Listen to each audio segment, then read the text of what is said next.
অনেকেই মনে করে ট্রেডিং মানেই হচ্ছে জুয়া বা ভাগ্য পরীক্ষা, আবার অনেকেই মনে করে এটি দ্রুত বড়লোক হওয়ার কোনো গোপন রাস্তা। কিন্তু আপনি কি জানেন ট্রেডিং শিখা থাকলে এটি আপনার জন্য একটি শক্তিশালী আয়ের উৎস হতে পারে? আজকের ভিডিওতে আমি পানির মতো পরিষ্কার করে দিব ট্রেডিং আসলে কি এবং কেন এটাকে জুয়ার সাথে তুলনা করা ভুল। খুব সহজভাবে বললে ট্রেডিং মানেই হলো বিনিময়। আপনি যখন কম দামে শেয়ার অথবা ক্রিপ্টোকারেন্সি কেনেন এবং সেটার দাম বাড়লে বিক্রি করে দিয়ে প্রফিট করেন, এটাকেই মূলত ট্রেডিং বলে।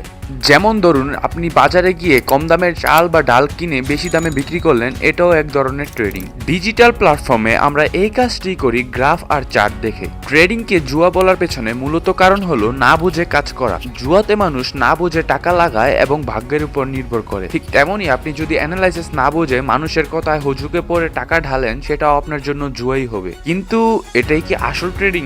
একদমই না। জুয়াতে কোনো তথ্য কাজ করে না, কিন্তু ট্রেডিংয়ে আপনাকে টেকনিক্যাল এবং ফান্ডামেন্টাল অ্যানালাইসিস করতে হয়। ট্রেডিংয়ে চার্ট দেখেই বোঝা যায় বাজারে কি হচ্ছে আর কি হতে পারে।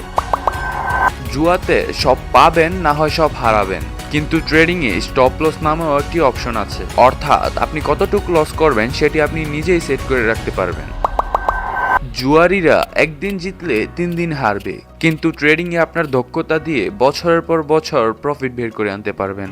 এটা কোনো ভাগ্যের খেলা না, এটা অভিজ্ঞতার ফল। আপনি যদি আজকেই কোনো কিছু না শিখে ট্রেডিং করা শুরু করেন, তাহলে আপনি লস করবেন নিশ্চিত। তাই এটাকে একটি প্রফেশন বা ব্যবসা হিসাবে দেখুন। প্রথমে শিখুন, তারপর প্র্যাকটিস করুন এবং সবার শেষে আসল টাকা বিনিয়োগ করুন। ট্রেডিং এর এই সিরিজে আমি আপনাদের দেখাবো একদম জিরো থেকে শুরু করে কিভাবে চার্ট দেখতে হয় এবং লস বাঁচিয়ে প্রফিট করতে হয়। আপনি কি ট্রেডিং শিখতে আগ্রহী?